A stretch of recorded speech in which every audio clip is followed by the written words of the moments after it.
Now is the Republican Congressman from Virginia, Scott Taylor. Congressman, this is personal to you. This all started in your state.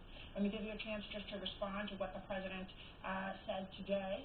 Off teleprompter, very impassioned, answering questions, saying both sides are to blame for the deadly attack in Charlottesville, and there were, quote, some very fine people on both sides. Your response, Congressman. Well, let me first say, my sympathies and condolences out to Heather's family and the two troopers, of course, and for their families and their friends as well, too. I think that leadership matters.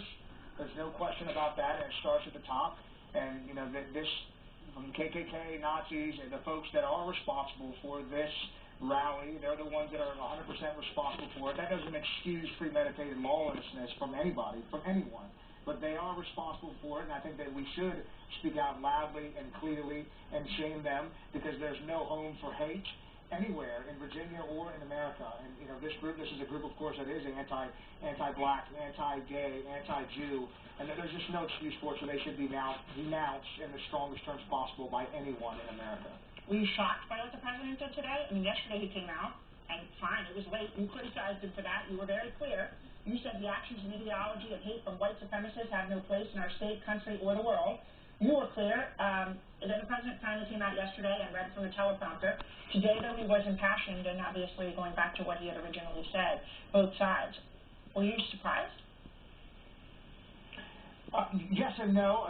Why I say no, I'll start with that first, because I myself was, ironically, in Israel when we had these Nazi folks that were there creating this rally in Charlottesville. And I saw what happened on Friday night, which is when the violence started, quite frankly, and made a statement. And then I had to make a second statement as well, too, because then Saturday happened, and unfortunately, we had the events that happened. So it doesn't surprise me that he had to make two statements.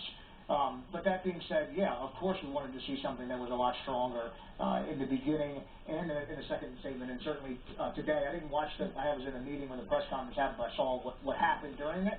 And I think, you've got to unequivocally say, look, this is wrong, this should never happen. You're not going to be talking about that there are fine people that are with swastikas and stuff walking in Charlottesville. So, yeah, I don't agree with that, of course, and I think that we should have been stronger. Why? Leadership matters, and it starts at the top. Why do you think he did it? I mean, that's what everyone's trying to understand, Congressman. Why do you think he did it? Is he a racist? Is he trying to appeal to racists? What's the reasoning, do you think?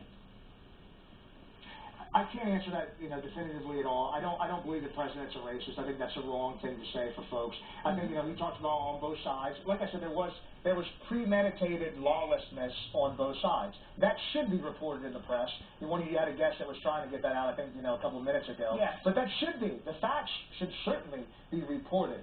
That does not alleviate the responsibility of the Nazis, the KKKs, and the groups that organize this protest to cause problems. There's no question about it. The responsibility lies with them. But that also doesn't excuse lawlessness on any side for that matter. So I don't know if he was trying to say that. I'm just not sure.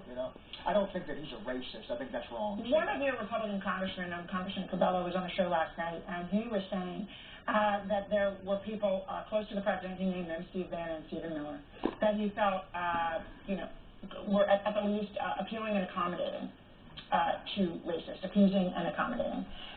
There have been Republicans and Democrats who have been calling for the president to get rid of Steve Bannon, who is, of course, in his inner circle.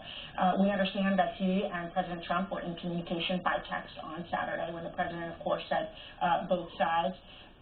Today, the president would not commit to keeping Steve Bannon around. Let me just play what he said at the press conference about him.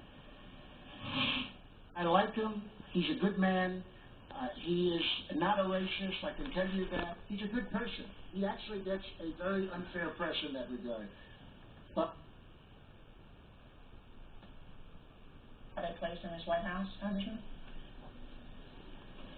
But I'm going to leave it to the president to decide who he wants to have in his White House. That is his prerogative. We elected him. He's there. I don't know Steve Bannon personally. I know that he's gotten a lot of press. I don't know if it's right or wrong. I don't know him. I don't know him personally. But it is the president's prerogative, and he will have to deal with both the positives and the negatives of anyone who he brings in his White House. All right. Thank you very much, Congressman Taylor. I appreciate your time.